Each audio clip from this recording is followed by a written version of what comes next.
मित्रांनो, कर्णेश्वर महादेव मंदिर पाहिल्यानंतर आपण निघालेलो आहोत संगमेश्वर महादेव मंदिराजवळ, जे कर्णेश्वर महादेव मंदिरापासून फक्त 150 मीटरच्या अंतरावर आहे आणि 3 नद्यांचं जिथे संगम होतं त्या संगमावर ते मंदिर बनवण्यात आलेलं आहे. आणि ही व्हिडिओ आपली ह्या वर्षीची आणि कसबा संगमेश्वर प्रवासातली शेवटची व्हिडिओ असणार आहे. तसं म्हटलं तर कसबा आणि संगमेश्वरमध्ये भरपूर काय पाहण्यासाठी आहे. तुम्ही जर यूट्यूब सिरीज बनवायला गेलात ना, मालिका, तर तुम्हाला 1 वर्षसुद्धा कमी पडेल, एवढं काय इथे पाहण्यासाठी आहे. असो, चला आता आपण निघालेलो आहोत संगमेश्वर महादेव मंदिराकडे.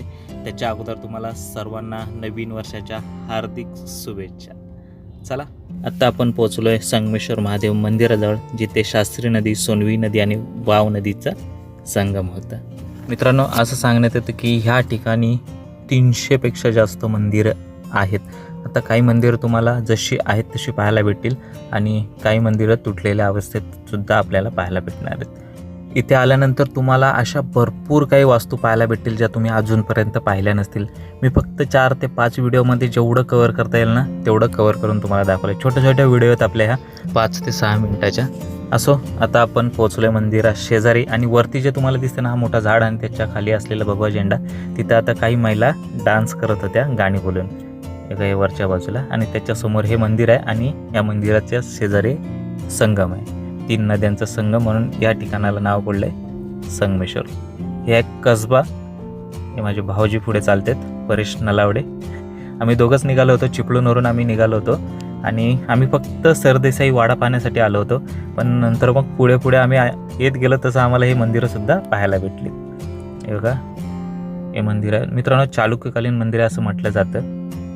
तब्बल 1500 वर्ष म्हणजे 1600 वर्ष जुनं हे मंदिर आहे आणि त्याच्याच बाजूला ही 3 नद्यांचा संगम असलेली नदी आणि इथेच आपल्याला संगम पाहायला भेटणार आहे.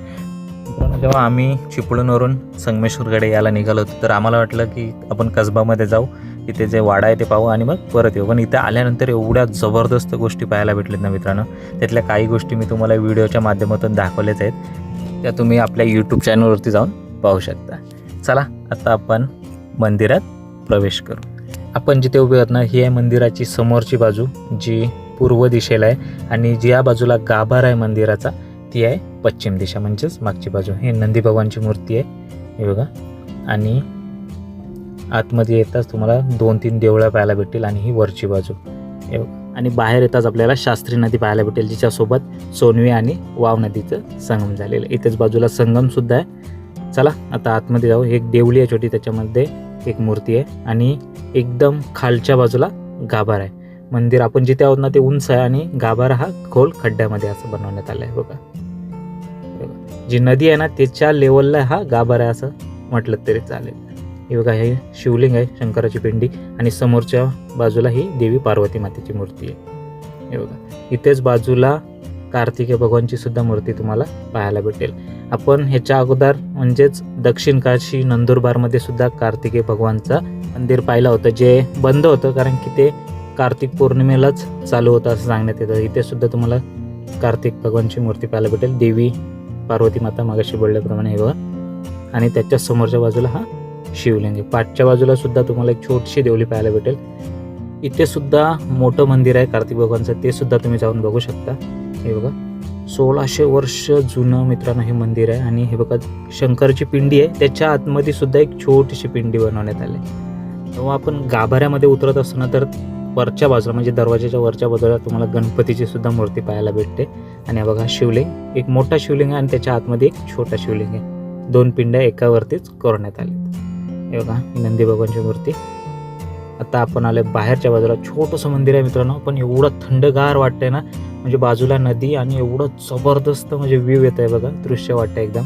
हा बाजूला इथे संगमसुद्धा आहे आणि ही शास्त्री नदी. हे मंदिर हजारो वर्षापूर्वीचं आहे मित्रांनो, चालुक्यकालीन असल्यामुळं याला सुद्धा मला असं वाटतं की छत्रपती संभाजी महाराज यांनी सुद्धा भेट दिली असेल, कारण की जे कर्णेश्वर महादेव मंदिर आहे ना तिथे सुद्धा छत्रपती संभाजी महाराजांचा इतिहास जडलेला आहे. त्यामुळे मला असं वाटतं तिथून इथपर्यंत काय जास्त लांब नाही, त्यामुळे ह्या मंदिराला सुद्धा त्यांनी भेट दिली असेल असं मला तरी वाटतं. चला, जाता जाता ह्या मंदिरामध्ये दर्शन घेऊ आणि मग जाऊ जिथे महाराजांची मूर्ती आहे तिथे. मित्रांनो, व्हिडिओच्या शेवटला आहोत, त्यामुळं तुम्हाला एक छोटीशी रिक्वेस्ट करतो, जर अजूनपर्यंत आपल्या चॅनलवरती नवीन असाल तर आत्ताच्या आत्ता आपल्या चॅनलला सबस्क्राईब करा, व्हिडिओ आवडली तर लाईक करा आणि शेअर करा. चला, ही आपली आजची आणि ह्या वर्षीची शेवटची व्हिडिओ आहे, कसबामधली शेवटची व्हिडिओ आहे. पण पुन्हा एकदा आपल्या इथे येणं होईल संगमेश्वरमध्ये, कारण की भरपूर असे शिवमंदिर आहेत जे आपली पाहायची राहिलेली आहेत. चला आता निघालोय तर महाराजांचे पुन्हा एकदा दर्शन घेऊ आणि निघू चिपळूणकडे. हे सुद्धा जबरदस्त मित्र, हे कसबा ठिकाण आहे. त्याचा अर्थ म्हणजे कसब्याचा अर्थ वस्ती असा सुद्धा केला जातो. या गावाचं नाव आहे कसबा आणि हे येतं संगमेश्वरमध्ये मुंबई गोवा हायवेपासून फक्त 3 किलोमीटरच्या आतमध्येच पकडा, एवढा हे जवळ आहे. चला आता दर्शन घेऊ आणि निघू आपल्या पुढच्या मार्गाकडे. मित्रांनो, ही आहे छत्रपती संभाजी महाराजांची मूर्ती आणि याच्याच मागच्या बाजूला थोडंसं हाकेच्या अंतरावर तो वाडा आहे जिथे छत्रपती संभाजी महाराजांना तिथून कैद करण्यात आले होते सरदेसाईवर. चला मित्रांनो, आता भेटू पुढच्या व्हिडिओमध्ये. तोपर्यंत सगळ्यांना जय महाराष्ट्र, जय शिवराय, जय शंभूराजे, हर हर महादेव.